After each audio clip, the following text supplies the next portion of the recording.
နောက်ကဖရားရဲ့လူတွေကိုတင်းရဲ့အသက်တာထဲမှာဘလို့ဆက်ဆံတယ်လဲအရင်ကြီးတယ်ဟာလေလုယာ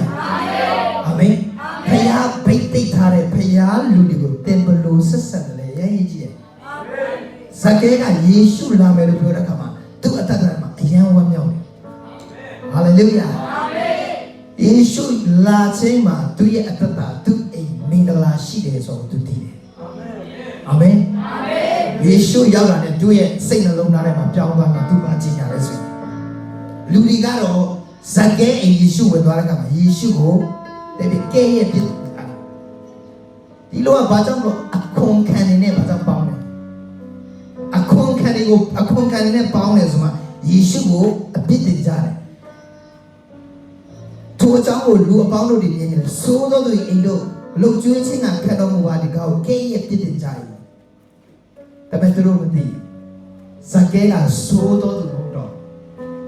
မြတ်မောက်တော်ယေရှုဇကဲအိမ်ကြွလာတဲ့ခါမှာဇကဲချက်ချင်းထပြီးစကားပြောတယ်ဟာလေလုယာဇကဲဒီရဲ့ယက်နေတယ်ဟာလေလုယာတကယ်ကျွန်တော်ဥစ္စာတို့ကိုဆင်းရဲတော်သူတို့အားပေးပါရဲ့ဟာလေလုယာ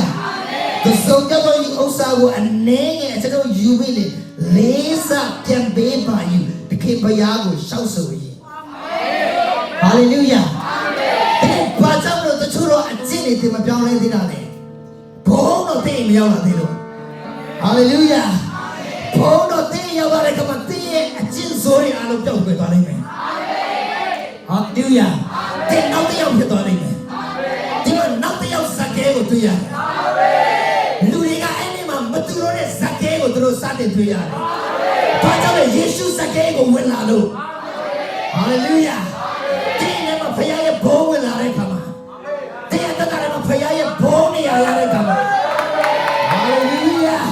တဲ့ကျေအားလုံးကြောင်းနေတယ်တဲ့ကျေအားလုံးကြောင်းနေတယ်တဲ့ပြောတဲ့စကားအားလုံးကြောင်းနေတယ်ဟာလေလုယာဇကဲကအရင်ကအမြဲတမ်းအခွန်ခံသူများစီကအမြဲတမ်းယူနေတဲ့သူများစီကအမြဲထုံးနေတဲ့သူများစီကအမြဲတမ်းအနိုင်ကျင့်ပြီးမှယူနေတဲ့သူဒါပေမဲ့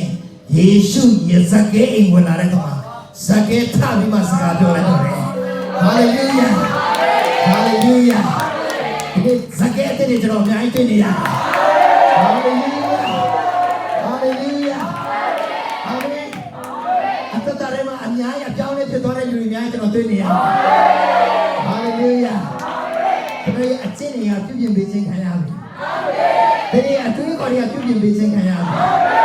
ဟာလေလုယာ